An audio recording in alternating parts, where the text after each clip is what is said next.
Hello again, ladies and gentlemen, and everyone in between. I am Jameson, your host for another exciting episode of CHAOSTOWN. Right about now, you're probably wondering why I'm standing in this sort of nondescript looking cul-de-sac in the suburbs, but it's because the house behind me contains something a little strange.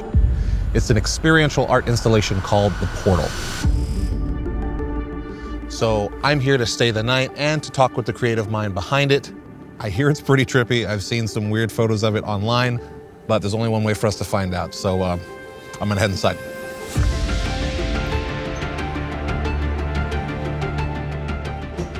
Computer, I'm here. Oh, hello, interdimensional traveler. The highlight of this place is the portal, which can take you to other dimensions. I wish you all the best luck out there and safe travels. Lots of Airbnbs nowadays have weird amenities to stand out. Hot tubs, balconies, themed kitchens. But this one has a room that is almost guaranteed to give you an existential crisis. So I booked it. I know it might be like a bit of a difficult question to pinpoint, but when exactly sort of in your life did you realize you wanted to pursue art or be an artist? I didn't set my mind to it. I was kind of just always doing that, making new things or being creative. But I've been trying to do it for a super long time. Is this backwards on purpose? Yeah. I figured. So grab a hold of that handle and pull it down. One more time.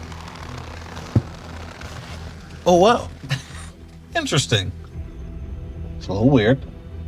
I can smell my own breath. Can you smell my breath? A little bit.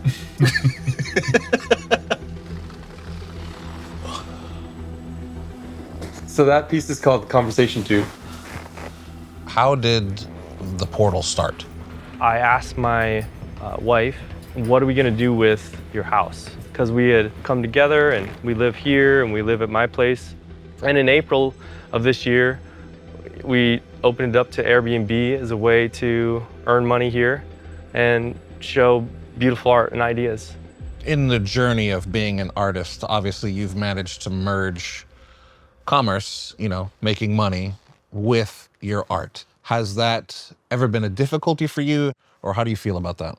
The process of becoming an artist when I was younger, my friends and I said, oh, if we did it for 8 years, if we did the work for 8 years, we'll get there. We'll be able to make it. And then 8 years went by, and 12 years went by.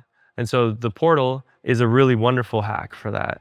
This has done that for me, gotten me to a point where I can sustain and keep on making. So it's been really cool to land on that. I didn't know it was gonna be like that. All right, here you go.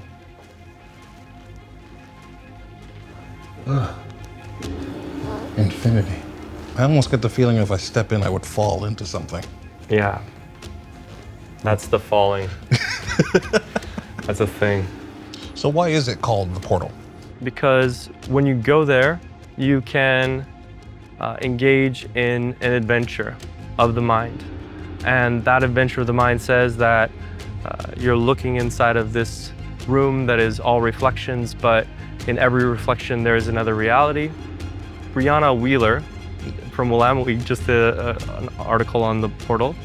And I saw on her Instagram that she said that while she was in there, she hugged her dead grandmother. So things happen in the portal, I guess. Stephen has used this technique to bring about magic and change in his life. Imagine what it would be like if you could jump to any reality that you'd like to go to. Well, you can right now. I've always been in search of a way to connect to people. And so I've always been in search of a way to bring the person back to the center of their own universe. All of the works that are in here are kind of just part of this adventure and story where you can take a trip mentally, just being here and just try things, with your imagination that you might not have done before and see what happens. In your welcome email, it did say that cannabis use was allowed out in the backyard. For my stay here, do you feel like mind-altering substances help the experience, hinder the experience? Is it like neutral? What's your opinion on that? I mean, it kind of depends on what level you want to take it to. The most basic level is coming here, having fun, seeing some new things and kind of walking away. And then the next kind of levels that level up is each time you can take it further and further, and psychedelics definitely do. So I don't partake in psychedelics myself. I'm a little bit too anxious for that sort of activity, but I have been known to partake in a libation or two. So I think my spin on the portal is going to be, I'm going to go out and get a little drunk and, spend some time in the portal, see if I experience anything or, fall through a tear in the dimension. We'll see. All right, so we're here at Scooters. My designated driver over there. We're gonna have a couple drinks. In the spirit of Steven himself, I'm gonna be trailblazing as probably the first hammered explorer of the fifth dimension.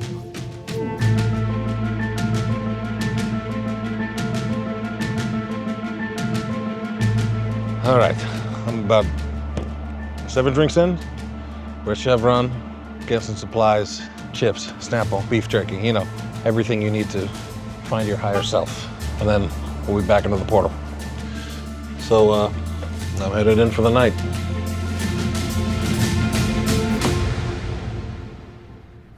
So it is about 1 a.m. I've been in here for a few hours, and at this point it's pretty disorienting, to be honest with you. I guess Steven was right. There is something odd, something else about this place, this room in particular, that, it's inescapable. I set an alarm again. I'll check in with you at sunrise.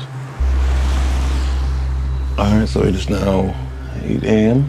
I got to sleep for a little bit, but I woke up more disoriented than I ever have been in my entire life.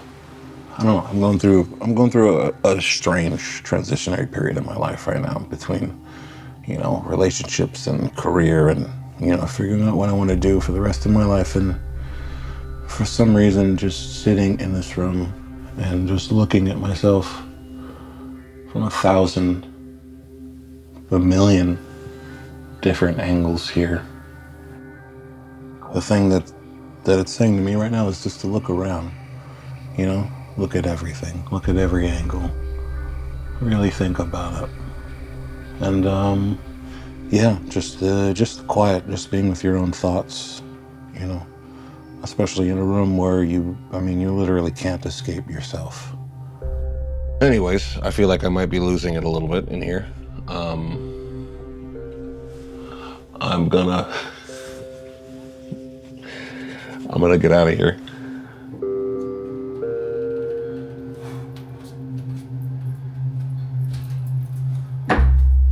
So if I can play the ultimate skeptic or pessimist, if you will, with everything going on, in Portland, in the world, what would be the draw for a regular person to come stay here? What is the point? Why do you think that this matters in today's world? I have always wanted to bring experiential art to the world in places where people will run into it and not expect it.